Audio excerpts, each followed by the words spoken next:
Friendo, Steve here. Hey, Larson. And welcome back to Going In Raw, the only pro wrestling podcast you need to be listening to. WWE Payback is in the books for 2023. Really fun show. A couple of really good matches. Oh, yeah. And we're going to dive into the show and what it means for Fastlane coming up next in October. But first, 7th. You want to talk about what happened at the start of Collision, Larson? The big CM Punk got fired news and Tony Khan's statement about that. We're going to talk about it probably more in depth tomorrow, but right now, what we know. Yeah, because there's a lot of other stuff going on, I think, with that, too. I can get that all put together for notes tomorrow for All Out. But, yeah, Tony Khan had a statement for fans in attendance at Collision talking about his decision to fire CM Punk. And said something to the effect that during the backstage altercation that happened at All In, it was the first time, I'm not getting the phrasing exactly right, but something to the effect the first time he's felt like his safety was in danger. Yeah, he said the safety, my personal safety in my life was in danger.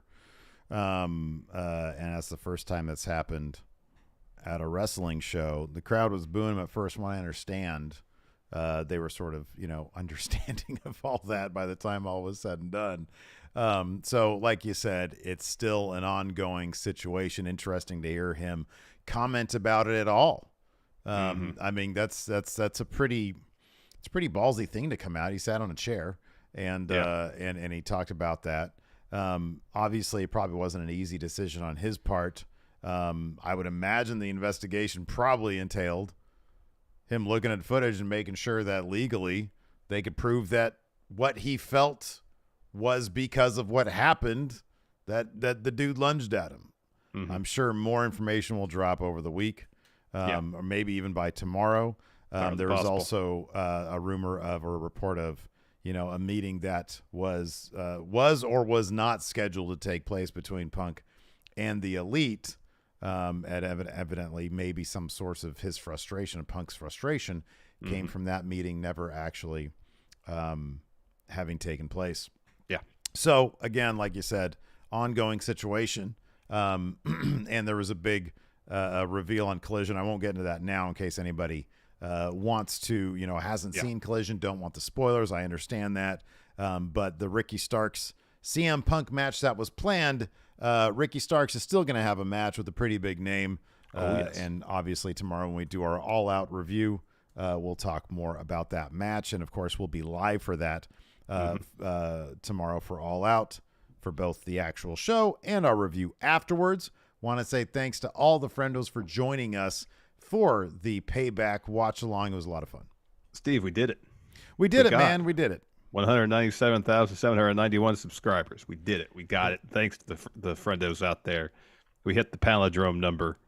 I thought it was a bit of a pipe dream for us to get it so soon. Yeah, me too. But thanks to our awesome community, we did it, and then we blew right past that. We're on the road to 198,000 subs. We are, and for anybody who knows, and honestly, the subscription number, this is even for anybody who is interested in doing YouTube. The subscription number is an interesting one to track your growth, but it's not the end-all be-all. It's literally not the thing you should be focusing on, but it's an interesting one to keep an eye on. Honestly, it's sort of like TV ratings. It's, okay, what's the interest level in my channel? That's at the subscription, but, you'd be keeping track of other things when it comes to YouTube. But, obviously we've had problems getting to 200,000. It's become sort of an in-joke with us. Yes. But yeah, it seems like we're on our way at least to 198,000. Hopefully YouTube won't do a giant channel purge anytime soon. But anyways, let's talk about WWE Payback. Not a lot of buzz for this premium live event heading into it. And, no bloodline on this show that was advertised in advance. Yes. There was a bit of a bloodline angle that they ran on SmackDown with Jimmy showing up. And we saw some interaction with him in Solo. But this premium live event had none of that leading into it, so they didn't advertise on that. John Cena was a late addition as a host. So he was around. He ended up becoming special guest referee for The Miz versus LA Knight.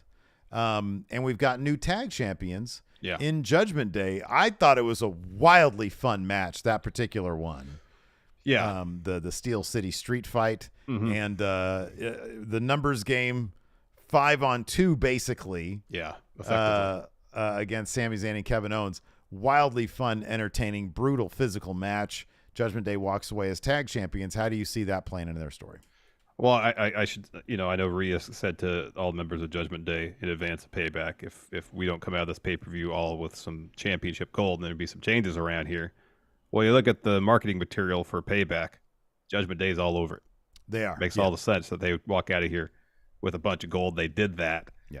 JD is on a mission, whether it's at Finn's behest or not, to gain the trust of the other members of Judgment Day. And he was an essential part of helping them win those tag titles tonight. It came at a cost to him personally because Kevin Owens just basically bent him in half, hitting like a pop-up powerbomb on the corner of the announce table, which was brutal. Yeah. But he saved them from losing the match in that instance. Them winning the tag titles is a Band-Aid over the issues they have. Mm-hmm. Yeah, right. They still exist, but as long as they're winning and as long as they're champs, they'll look past them. Yeah. Until, if and when it happens, Damian Priest cashes in and becomes the champ, and then once again, those same issues are going to come to a head. Yeah, it'll be interesting to see, where Judgment Day goes from here. I think you're right. There are still some major issues there. Is it going to be a situation where now that they have this gold, regardless of whether or not Damian Priest gets his in the near future, JD helping the way he did, is that going to ease the tensions to the degree that they're going to say, okay, McDonough gets in. He's in Judgment Day. We'll invite him in. He'll sport the purple. But him and Finn together will become a festering wound on Judgment Day that they're not going to recover from. This tag title win might end up being like the thing that ultimately does them in. And we'll see if Priest's eventual title win, because I think he's going to have a successful cash in at some point. We're going to see if that plays into it as well. Also, Cody Miles here dropped us a link in our Twitch chat, which, by the way, Cody, thank you once again for putting together the Week of Champions predictions challenge. Yes. Right now, the Elite 0356 still has the lead heading into All Out, a 9-point lead, which is a pretty juicy lead. There's a lot of matches at All Out. At this point, 10. Could be 3 more added by the time the show rolls tomorrow. 10. We don't know. Yeah, so it's not over by any stretch of the imagination. Not over by any stretch. I think it's over for us, but for people in the top 10, not over. Yeah, right. So that'll be interesting to keep. But he also dropped us a link. Shinsuke did, in fact, attack Seth Rollins after the main event. So the main event, fantastic match between Seth Rollins and Shinsuke Nakamura. Man, I know you and I have crowed a little bit about WWE hasn't really rebuilt up Shinsuke Nakamura using actual wins along the way to getting to Seth Rollins. And that sort of made his match against Seth Rollins, I think, a bit of a foregone conclusion. Yeah. But they gussied up the production a lot. They had this great motion graphic novel type thing, this comic booky thing, in advance of the match on the Premium Live event. They brought in the Great Muta to check out the match. So they really went overboard in trying to tell us, hey, look, maybe we didn't do it with the win stuff, but in presenting this feud and the very, very simple traditional pro wrestling story of, I know what your weakness is and I'm going to target that. Yeah. Seth Rollins was able to escape basically taking advantage of a split-second mistake from Shinsuke Nakamura, leaving himself open for a stomp. And Seth did not have time even to come off the ropes for it. He just hit it right there in the moment. Nope. And he pulled out the win for Shinsuke. Fastlane's coming up, which I think, it's not the most exciting brand, Fastlane. Traditionally a B-level pay-per-view. Yeah. Seems like they might run it back there. What'd you think of this match between Seth and Shinsuke? No, I thought it was solid. It's one of the better matches that Nakamura's had on the main roster. It's one of the few I feel like that has really channeled what he was doing in NXT. From a character perspective, but also just in terms of the intensity of the in-ring work. And I'm not putting the blame necessarily on Nakamura for any of that, because so often on the main roster, he hasn't really been in feuds of a whole lot of consequence. Even the feud with AJ just felt kind of oddly shallow compared to what we saw them do in New Japan. Yeah. You know, and you know, there's producers and agents and a bunch of people that work on these matches. It's just not them. So, but this is one of those matches where you see on paper this could be fantastic, and it turns out it was fantastic. It was a really, really, really good match. Nakamura had Seth on the ropes for a good portion of it, and as you said, just Seth had to like almost a panic stomp at the end to hit that to win. And I'm happy they didn't show it during the broadcast, but yeah, Nakamura attacked Seth after the fact, so maybe they'll show that on Raw, and that'll be the beginning of the setup for the next match, because it just, while the show was still on the air, Nakamura is in the background pacing back and forth while Seth is gathering himself, because Nakamura wrecks Seth's back.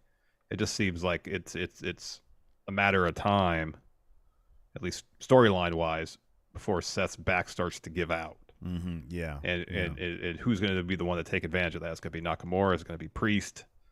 It's going to be somebody else. Could it be Jey Uso? Because he's on Raw now. Cody, during his appearance on the Grayson Waller Effect, said, huge announcement, massive announcement. And he says, I use whatever stroke and political power I had here. So let me introduce to you the newest member of the Raw roster, and it's Jey Uso. So we're just a few weeks removed from Jey saying, I'm done with the Bloodline, I'm done with SmackDown, I'm done with WWE. Cody made some phone calls, I'd assume one to Jey himself, and said, we're going to bring you over to Raw, new beginning, fresh start. You get a slightly different version of your theme with just your vocals, not your brothers. Just on me, Oos. Just him. It's his time. Yeah. So he comes to the ring. Grayson Waller talks some crap. Jey hits him with a super kick. And very prominently on Jey's Tron, next to his name on the other side, unless it's switching sides, because that's the animation on it, it says main event Jey Uso. So is the idea that you move Jey to Raw to give him like a proper solo main event push, because after the success he's had, both kayfabe and in terms of developing his character and elevating his spot in the card over on SmackDown, it makes sense for him to go to Raw, have a few feuds, and then, you know, assuming that he's successful in those feuds, contend for a singles championship, perhaps even the World Heavyweight Championship. He is wildly over right now.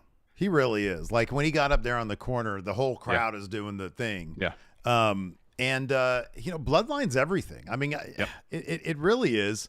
And it wouldn't shock me to see that. I mean, you're really at that point kind of testing the limits of what the Bloodline is.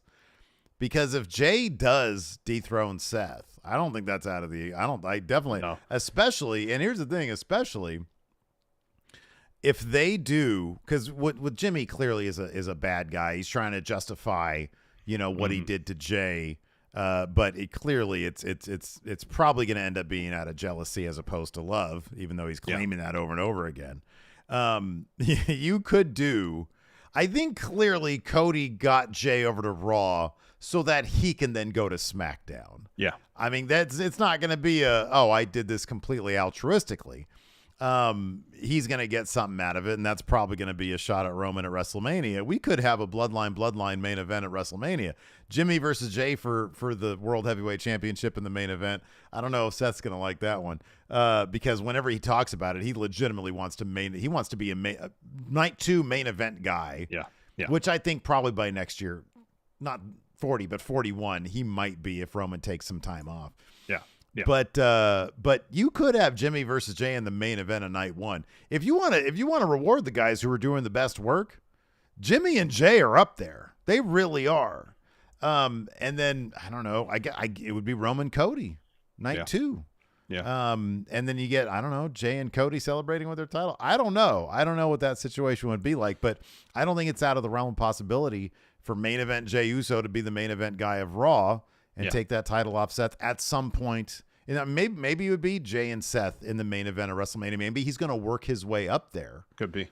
To have that Mania match. But I know he wants the Mania match against Jimmy. That's probably the top priority for him. Yeah, you'd think that'd be the direction, with or without the title. I mean, it'd be an impressive accolade for Jey to beat Seth for the title, to get one accomplishment that his cousin Roman never has gotten, which is beating Seth. That's a great point. That's a great story beat right there. Yeah. So remains to be seen, but it's intriguing. You know, just a few weeks ago, Jay's like, deuces, I'm out of here. I'm done. Yeah. What was the conversation like to get him back to join the Raw roster? What did Cody say? You don't have to deal with the Bloodlines bullshit. They stick to SmackDown for the most part. Jay should just look what happened to Rey. He moved to SmackDown, still had to deal with Dom. Yeah. I'd say I'm not buying that, Cody. I know that stuff is there. I'm just saying, like, you don't have to confront them like every single way. Roman isn't even on TV these days. No, he's not. I don't know. Maybe he's like, hey, Jay, you know, you wanted that nice F-250. Your money's probably running out. You know, the more money you make, the more money you spend. And come over to Raw. You don't have to deal with that bullshit all that much. You got some fresh titles over there, some fresh matchups. I want to be on SmackDown. He's like, what, Oos? Nothing. I just, you know. Nothing. F-250, the electric one with the giant entertainment thing in the front. Giant entertainment thing in the front? Yeah. Have you seen the commercial? That thing is like, it's like 11 by 14 poster. It's humongous. I have no idea what you're talking about. What are you talking about? There's electric. I think it's a Ford pickup. It's all electric. Yeah. And you know how a lot of, sorry, this is a weird tangent. You know, a lot of cars these days, they have the entertainment console, and you get like a little 5x3 or 4x6. It's like a little iPad type thing, yeah. Yeah, they're small. They're touchscreen. Yeah. This thing looked like a small poster based on the commercial. It was like 11 by 14. It went from the top of the dash down to like where you shift. It was enormous. I'm trying to look at it right. Oh, my God. Look at this thing. Oh, here it is. It's huge, isn't it? Oh, yeah, that's big. That's really big. Yeah. It is like a poster. It's like a poster. Yeah, it's enormous. Yeah, it's pretty. It's big. Impressive. It's too much. Like, you're trying to drive. The whole point is keep your eyes on the road. I know. Not on this. I'll be like, you could play a movie. You could play several TV shows seemingly to like stack them. It's large enough. Yeah, it's vertical. Yeah. It's a lot. Like picture in picture, the Red Zone, playing the Red Zone channel or whatever. Exactly. There you go. Be driving, get updated on 5 games at once. But then you're driving like Toonses. Exactly. Oh, Larson, no. And off the cliff I drive. Pay attention to Red Zone rather than the road. Trying to keep an eye on my fantasy team. And just want to see if the Eagles are winning or not. Pulling a Toonses. Anyways, Payback started with, what was it, Becky Lynch versus Trish Stratus? Right? A fantastic cage match. You know, we've been saying this for several weeks. That match was good. Hats off to Trish Stratus coming back and getting to do probably a lot of things that she didn't get to do her first full run in WWE. Just this year alone, she's been her first Money in the Bank ladder match. Mm-hmm. This was her first cage match. Mm-hmm. And this match was spectacular. Referencing, I loved all the references they had to other women's wrestlers, especially of Trish's era. Yeah, right. Trish hit a Widow's Peak Victoria's finisher. Yeah. Becky hit a Twist of Fate, of course, Lita's move. Yeah. I thought that was awesome, referencing Attitude Era, women's division wrestling. But it's like the story beats, the pacing of this match were all really good, and the performances across the board were awesome. This being Trish's first cage match is insane. It was so good. That bit when she was up there on the top freaked me out when her legs were like locked on the top of the cage and she went back wildly and was just dangling there. That's crazy. Oh my God.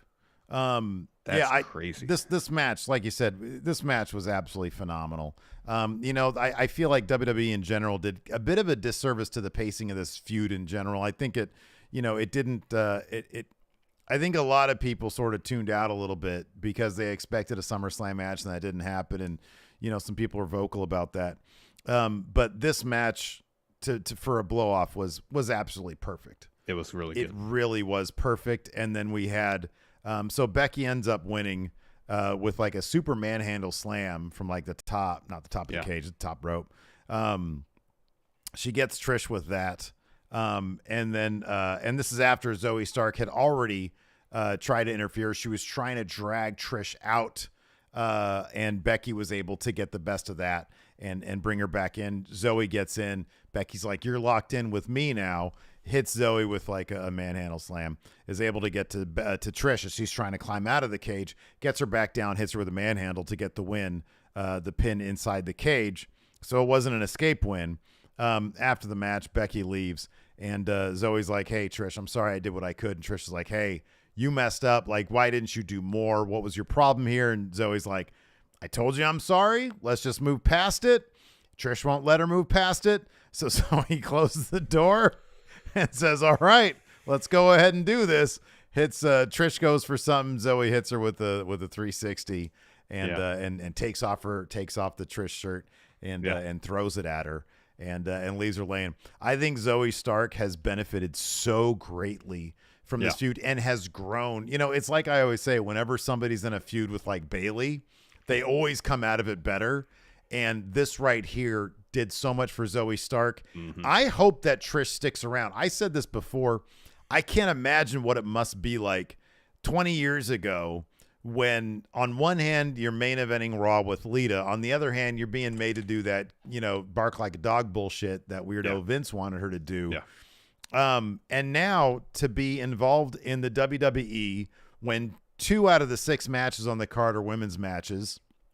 She's given the freedom to develop this bad guy character of hers. She's given a protege in the excellent Zoe Stark, and she's in a feud with a top-level name like Becky Lynch, and it's all good stuff. You know what I mean? And I can't imagine how much hunger she might have to keep this run going, just to sort of correct what went wrong in the past with what she was given back then. Totally. You know, as for Trish sticking around, it bodes well when they set up a potential feud with Zoe and Trish tonight at Payback. Yeah. You know, it's entirely possible that Zoe gets that feud.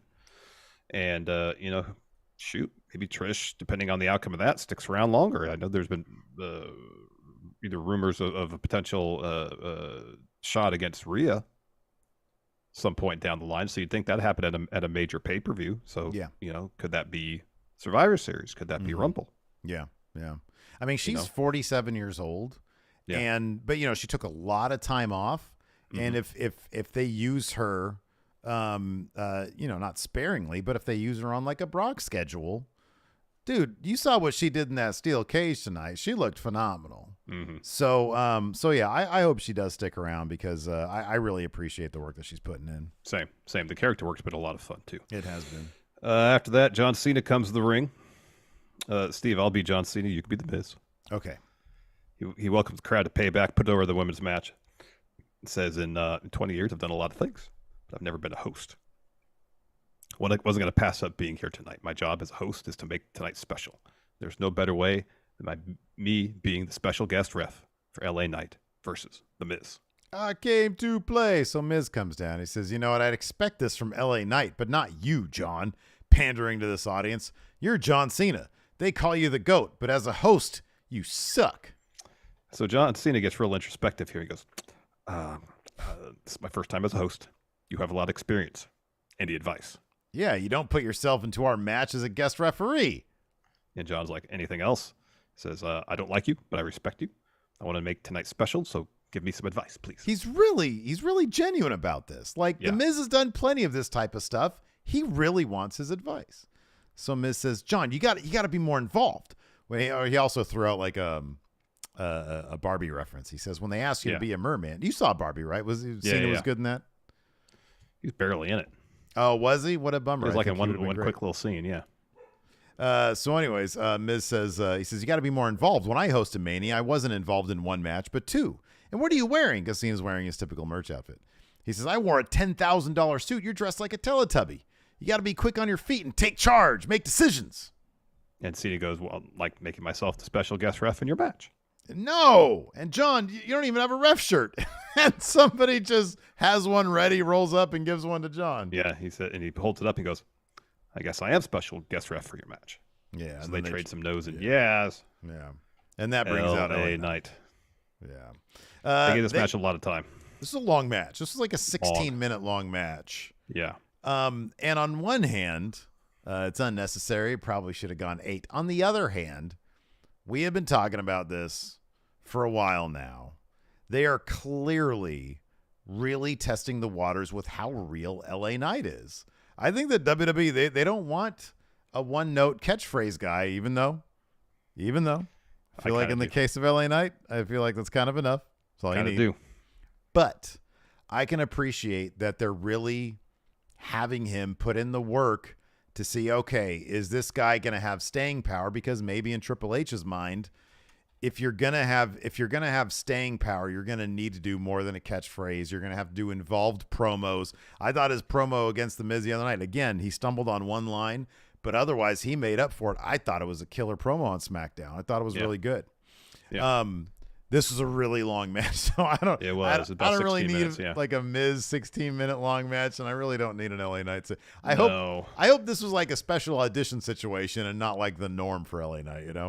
Here's another way of looking at it, and I think there is an aspect of it that they're throwing LA Knight into the deep waters, to use some wrestling terminology we hear a lot, to see how well he could swim, but also,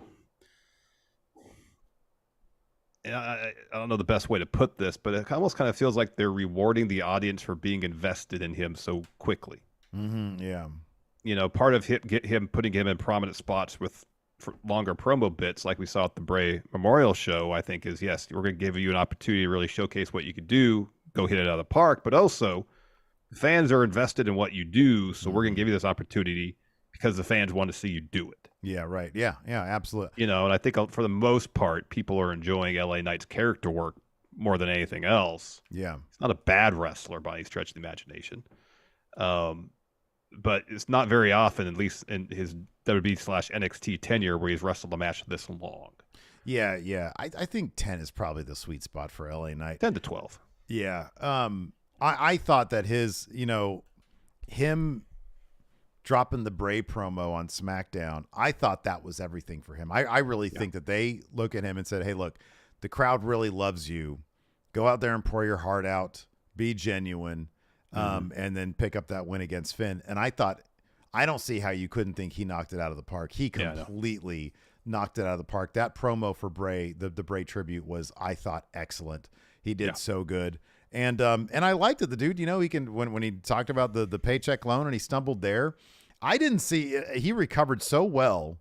Yeah. And I didn't see much of any griping about it on social media. In fact, people were saying, this is an awesome segment, him and The Miz. Mm-hmm. I don't know if this feud is going to continue. So he ended up getting the win. There was a little bit of Cena was trying to, there's a bit where LA Knight was stomping Miz in the corner.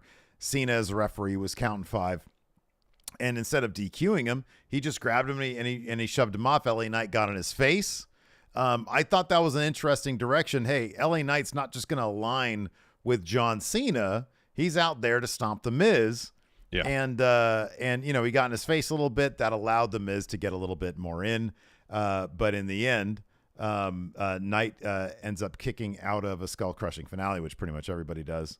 Yeah, it takes like 5 of them these days. Yeah, Miz calls for a 5-knuckle shuffle. Knight kips up, hits a power slam and elbow drop, and then gets a billionaire finger trap to get the win. And then they go up. Knight meets Cena up on the stage. Cena takes off his ref shirt. Knight jaws at him. He's like, don't get in my business, incel. And Cena offers his hand. He's like, hey, I got nothing but respect for you. And then finally, LA Knight shakes it. Cena raises his hand. Let him keep a little bit of that. He needs to have a little bit of that edge. He needs. You can't kind of strip him of everything that makes him LA Knight. Right, exactly. You can't lobotomize the guy. No, and you like they're adding dimension by talking about his struggles, making it to the WWE. Yeah, and that's fine. That's I love that. I think that's great. And that's stuff the audience can really connect with. They can because it's like this guy's so old. Yeah, it's like he's so old out there, but it's like because he's lived a life and he's hustled and he's persevered, grinded his way to WWE totally. Yeah, absolutely. So yeah, a couple super chats here. Yeah. A whale vent said Payback's main event was so bad Tony Khan felt his safety was endangered and made an apology video for it. Oh, I love that main event. I thought it was great. Maybe he's just a big Shinsuke fan. Big Body Bahan says amazing pay-per-view. The ending of the last match was the only dud all night. Even the crowd was into Shinsuke. Yeah, I think a lot of people were hoping that Nakamura would win that match. Well, I mean, doesn't that just show you, number one, people have really wanted this for Shinsuke for a long time, and number two, they've done a killer job building him up in like weeks. 3 weeks, something like that. 3-4 weeks, I know. Sam McGuire follow through with a super chat. Sam says, hey guys, just found your stuff recently. Wanted to say keep up the good work. Such a highlight of my week. Well, thank you very much. Thank you welcome so much. to anybody who's new. Hopefully we found some new people through the Friendo Club Wrestling channel, which is where we do a bunch of short form content. we'll have our star ratings up soon. I don't know what you're up to tomorrow. Maybe we can do it tomorrow. Maybe we'll just do it on Monday. I don't know. Yeah, we'll see. Figure it out. And then Matt Doolittle with the super chat says, thumbs up for a Toonces reference. One of my favorite old school Going In Raw references. Toonces, no. Oh, Toonces, no. We got a load of Saturday Night Live references in us. Just you wait. Yeah. Next up, Austin Theory challenges Rey Mysterio for the U.S. title. This was the shortest match on the card by far. Under 10 minutes. Yeah. That was kind of the theme of this show was, hey, we're going to let these matches breathe. We only got 6 matches on the card. Yeah. Let's give these matches time so these stories could be told without being rushed. Somehow this got lost in that philosophy because it was very short, felt very abrupt, and didn't feel like it had a whole lot of drama, I think, because of that. Yeah. I figured they'd do some sort of angle here, like with Santos and Rey. I think if I'm Santos, I'm pushing back on anybody saying, hey, you're going to turn on Rey, just because that LWO merch probably just sells Sells a ton. I know. So much. I know. So I don't know if that's going to happen, if that's not going to happen. Theory and Grayson Waller have been kind of a thing as of any SmackDown anyways. Yeah. That didn't come into play. Rey just sort of rolled them up. He did, what is it, victory roll? What is it when you're on? Yeah, it was probably something like that out of an A-Town down, yeah. So if it's over the top, it's victory roll, yeah. Yeah. Not a lot to say about this, man. Maybe they just wanted to say, hey, you know what? Give Theory his rematch, and then we'll go back to the drawing board with him. This has been what we've been saying forever, though. Like, oh, I know. They're going to go back to the drawing board with Theory. They hit the reset button on Theory, and then it's just more of the same. They got to do something with that guy. It's just potential being wasted right there. I know. They got to crack something with him when it comes to the character stuff, because otherwise he'll just get lost in the shuffle. He's a good wrestler. He's a phenomenal. Yeah, there's a lot of good wrestlers on the roster. You know, that's the thing. Yeah, a lot of good wrestlers. He's got to separate himself with his character work, and so far they haven't yet to be able to find a character that really resonates seemingly with him and the audience. Yeah, right. Yeah. So until that happens. Rey's gear looked pretty cool. It was all black, but with the LWO logo on the side. Yeah, it's pretty cool. Yeah, so Rey wins. He meets the rest of the LWO on the ramp, and then Santos puts him on his shoulders. Mm-hmm. It's just a matter of time before something like that happens, and Santos just hits him with a backdrop or something. Yeah. Turns heel on him. Totally should. After that, we had the Steel City Street Fight for the tag titles. Probably my match of the night, dude. I'll be honest. It was a lot of fun. This was wildly fun. Yeah. Super long. How much time was this one? 20 minutes. 20 Second minutes longest also. match on the card. Probably the main event. Kevin Owens, Sami Zayn taking on Damian Priest. Finn Balor. It's went all over the place. One point, Sami and Kevin went behind the barricade, came back up with some Penguins jerseys. Mm-hmm. One of them, I can't remember who, was Mario Lemieux. The other one, Sidney Crosby. They had Owens sticks. Was Lemieux. Yeah, that was right. Kevin Owens was bleeding all over the place. Still don't know how that happened, but he was. Enforcer would have been marking out huge. Marking out huge. Yeah. Marking out huge. Yeah. But yeah, this was going all over the place and went back where the pre-show panel desk is, everywhere. So at one point, they're in the crowd area. Dom gets involved. Rhea gets involved. JD gets involved towards the end. So Dom's already involved at this juncture. They're up in the crowd. There's a table set up. Owens puts Dom on the table and hits a swanton off the vomitorium, was what that's called. It was a Jeff Hardy spot, yeah. Yeah, it's the swanton bit. Yeah. Or these days, a Sting spot, yeah. Yeah. And does that off there and just about overshoots it, because it looked like he took most of the impact on his rear end and his tailbone. Might have hit his funny bone, too, on impact, it looked like. Yeah. So there's that spot. We go back to the ring. So Sami hits Finn with an exploder in the corner. He goes for a haluva kick, but Priest throws a trash can at him. Finn covers, gets a 2. So Priest and Finn take a lot of time to strategize.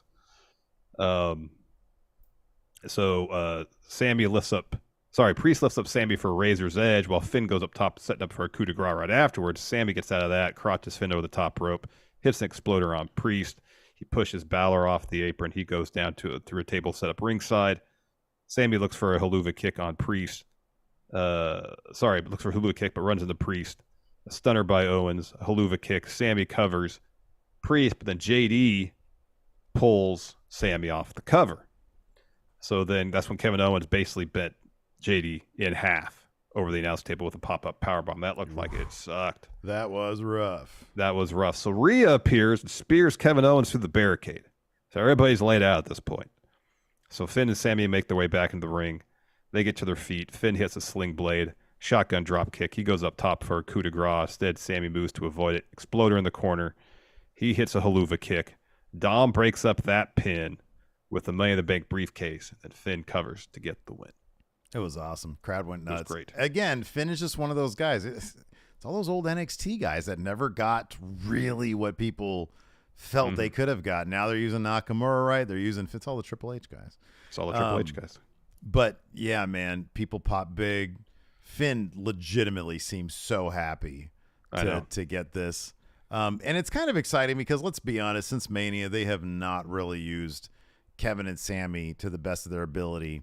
Clearly, this has got to go into a feud, right? They got to have I think so. Their signature definitive WrestleMania match, I would think. You know, they have had a WrestleMania match, but it felt kind of abbreviated. That was rushed. It was like a 10-minute match, I think. Yeah.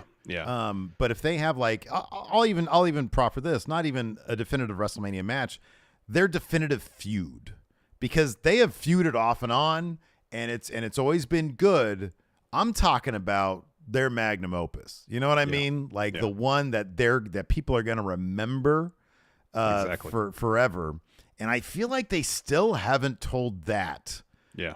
But that could be next. How do you see this potentially playing out? Oh, this whole time Kevin Owens is just bottling up so much rage, and at times it'll explode. You know, usually in segments of the Imperium, and Gunther tries not to laugh. Yeah, right. Yeah. But he's got all this anger.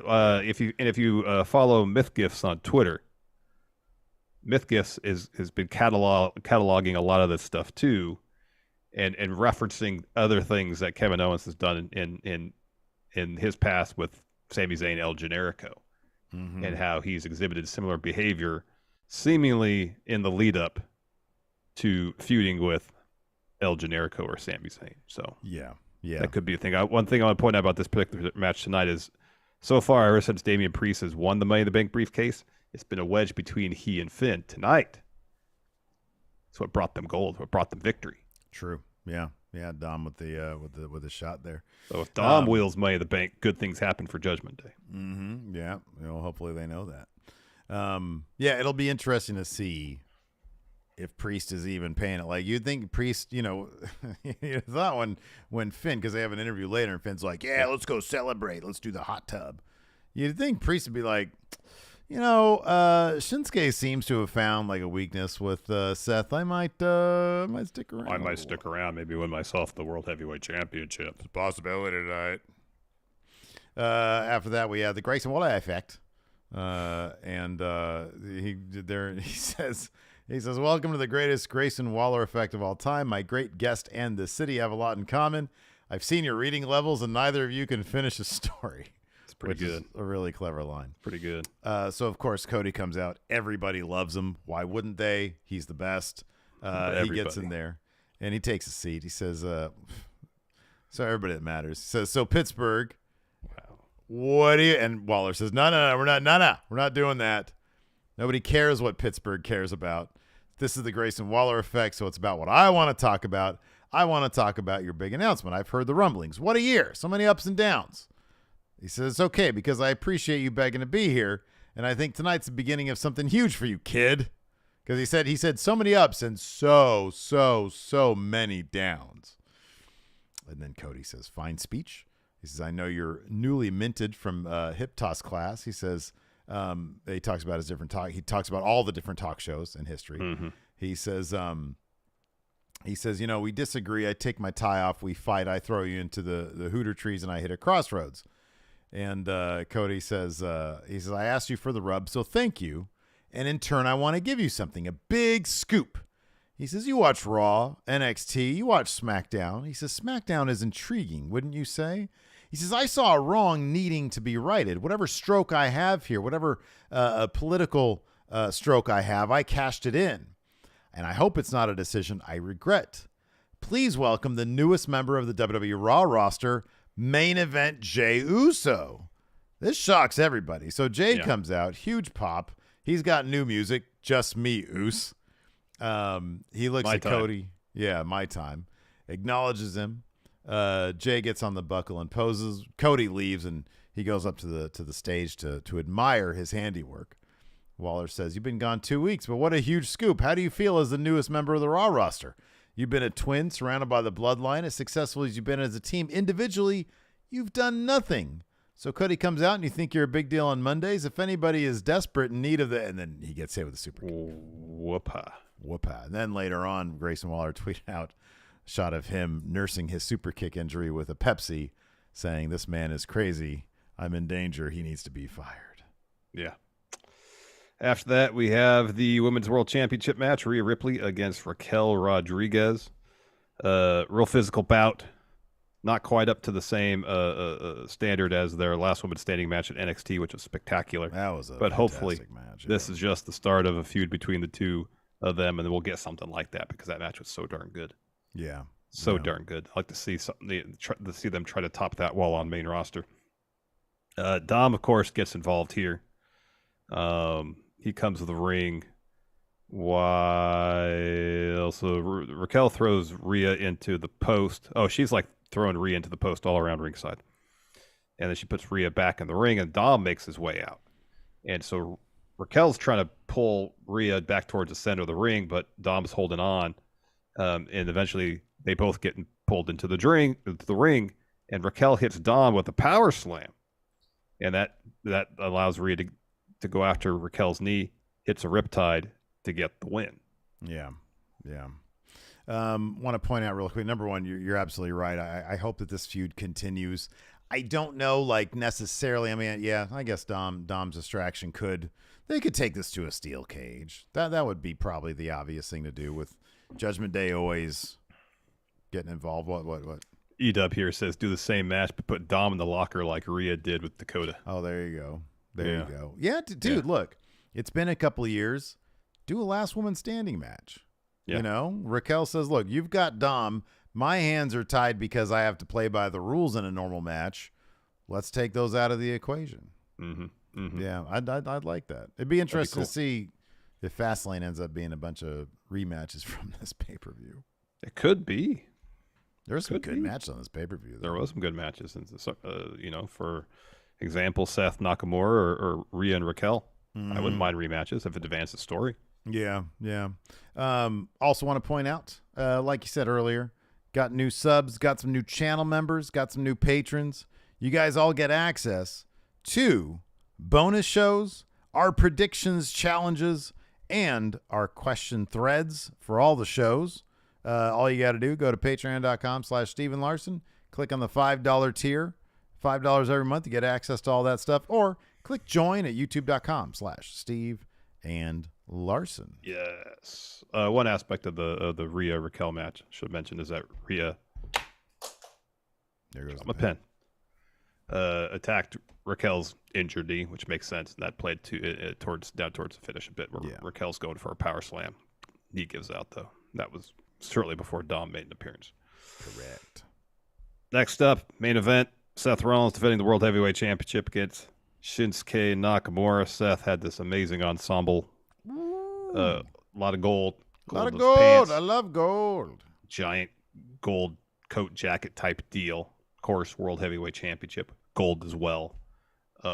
Utterly fantastic. Just sublime fashion sense here from Seth Rollins. Absolutely. Yeah. Like we said, they did this really cool, like comic booky, manga inspired package for Shinsuke Nakamura. You got to see it to believe it. It was really cool. Oh, it was really well done. Really well done. And just an awesome match where we get some vintage Nakamura. There's one spot I mentioned to you because you still haven't seen Nakamura versus Kota Ibushi at Wrestle Kingdom 9. You should. It's a fantastic bout. Yes. And I it was a bit of hyperbole on my part, like over exaggeration, where they spent half the match just kind of like stomping each other in the face. But that's actually a good portion of the match. Nakamura doesn't do that a lot. Main roster. Did it against Seth. And I missed it. I wish he did it more. Because the way he just he thinks so little of his opponent that he'll just go up to him and start kind of kicking him in the face a little bit. Yeah. Some of that New Japan Nakamura, absolutely, yeah. That'd be cool. Great. So as expected, Nakamura is doing all sorts of moves to attack Seth's back. At one point, he has Seth against the rope and kind of play some mind games. Starts massaging Seth's lower back. Yeah. It was great. Like tenderizing it. Yeah, exactly.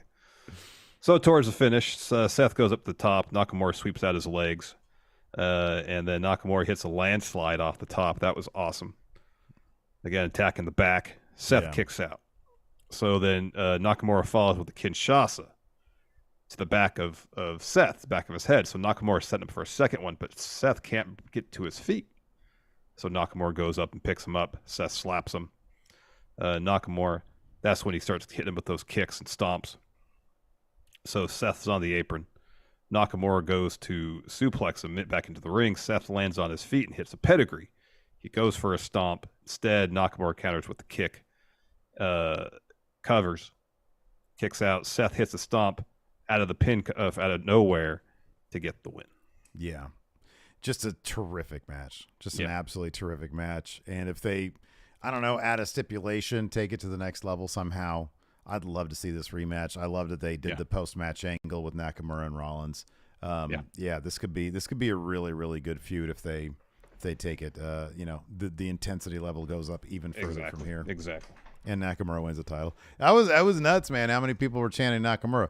People don't realize that people love him. Like peak NXT, Nakamura was probably the most popular thing they ever had. Like those people chanting his theme song in that building when we were 40% of the audience wearing his merch. Yeah. That was no joke. Walking the concourse after the show and everybody singing Nakamura's theme. Yeah. It was crazy. I've never seen anything like that at a wrestling show.